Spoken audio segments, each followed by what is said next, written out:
ಇವತ್ತು ನಮ್ಮ ಓಜಿನ ಸ್ಟಾರ್ಟ್ ಮಾಡಬೇಕು ಅಂತ ಬೆಳಗ್ಗೆ ಟೂಲ್ಸ್ ಬ್ಯಾಗ್ ತಗೊಂಡು ಕಾರ್ ಹತ್ರ ಹೋದ್ವಿ. ಮೇನ್ ಪ್ರಾಬ್ಲಮ್ ಬಂದು ಬ್ಯಾಟ್ರಿ ಡೌನ್ ಆಗಿರೋದ್ರಿಂದ ಸೆಲ್ಫ್ ವರ್ಕ್ ಆಗ್ತಿರ್ಲಿಲ್ಲ. ಅದಕ್ಕೆ ಬ್ಯಾಟ್ರಿ ಚಾರ್ಜ್ ಹಾಕೊಂಡು ಬರೋಣ ಅಂತ ಬ್ಯಾಟ್ರಿ ತೆಗಿತಾ ಇದ್ವಿ. ಮತ್ತೆ ಅಲ್ಲಿಂದ ಚಾರ್ಜ್ ಕೊಡೋಣ ಅಂತ ಟೌನ್ ಕಡೆ ಹೊರಟೆ. ತಮಿಳ್ನಾಡು ಬಗ್ಗೆ ನೀವೇನೇ ಹೇಳಿ, ಎಷ್ಟೇ ಕಂಪ್ಲೇಂಟ್ಸ್ ಹೇಳಿ, ಬಟ್ ಅಲ್ಲಿರೋ ರೋಡ್ಸ್ ಅಂತೂ ಫಸ್ಟ್ ಕ್ಲಾಸ್ ಆಗಿರುತ್ತೆ. ಆದರೆ ಬಿದ್ದರೆ ಮಾತ್ರ ಪರಂಗಿ ಹಣ್ಣು. ಅಲ್ಲೋಗಿ ಚಾರ್ಜ್ ಕೊಟ್ಟೆ. ಚಾರ್ಜ್ ಕೊಟ್ಮೇಲೆ ನಾರಾಯಣ ಹೇಳಿದ್ರು ಓವರ್ ನೈಟ್ ಚಾರ್ಜ್ ಆಗಬೇಕು ಅಂತ. ಸೊ ನಾನು ಬ್ಯಾಟ್ರಿ ಚಾರ್ಜ್ ಕೊಟ್ಬಿಟ್ಟು ಮನೆಗೆ ಹೋದೆ. ನೆಕ್ಸ್ಟ್ ಮಾರ್ನಿಂಗ್ ಬೆಳಗ್ಗೆನೇ ಇದ್ದು ಬ್ಯಾಟ್ರಿ ತೊಗೊಂಬರೋಕ್ಕೆ ಮತ್ತೆ ಟೌನ್ಗೆ ಹೋದೆ. ಅದು ಫುಲ್ಲು ಚಾರ್ಜ್ ಆಗಿದೆಯಾ ಅಂತ ಚೆಕ್ ಮಾಡಿ ಆಮೇಲೆ ಕೊಟ್ಟರು.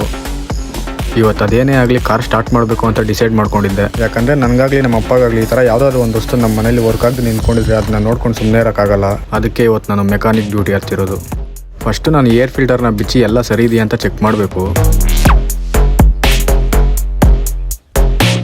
ಏರ್ ಫಿಲ್ಟರ್ ಬಿಚ್ಚಿ ನೋಡಿದ್ಮೇಲೆ ಎಲ್ಲ ಸರಿಯಾಗಿತ್ತು. ಬಟ್ ಫ್ಯೂಲ್ ಸರ್ಕ್ಯುಲೇಷನ್ ಕರೆಕ್ಟ್ ಆಗಿದೆಯಾ ಇಲ್ಲ ಅಂತ ಗೊತ್ತಿಲ್ಲ. ಅದಕ್ಕೆ ಬ್ಯಾಟ್ರಿ ಹಾಕಿ ನೋಡೋಣ ಅಂತ ಬ್ಯಾಟ್ರಿ ಹಾಕ್ತಿದ್ದೆ. ಬ್ಯಾಟ್ರಿ ಎಲ್ಲ ಫಿಟ್ ಆಯಿತು. ಈಗ ಸ್ಟಾರ್ಟ್ ಮಾಡಿ ನೋಡೋಣ.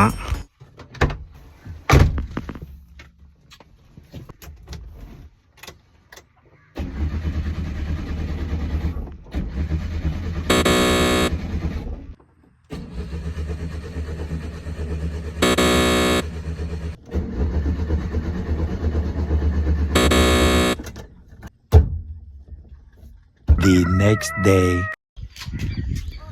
ನಿನ್ನೆ ಏನೇನೋ ಜುಗಾಡ್ ಮಾಡಿದ್ವಿ, ಅದೇ ಕಾರ್ ಸ್ಟಾರ್ಟ್ ಆಗಲಿಲ್ಲ. ಬಟ್ ಒಂದು ಟ್ರಿಕ್ಕಿಗೆ ಕಾರ್ ಸ್ಟಾರ್ಟ್ ಆಗೋಯಿತು.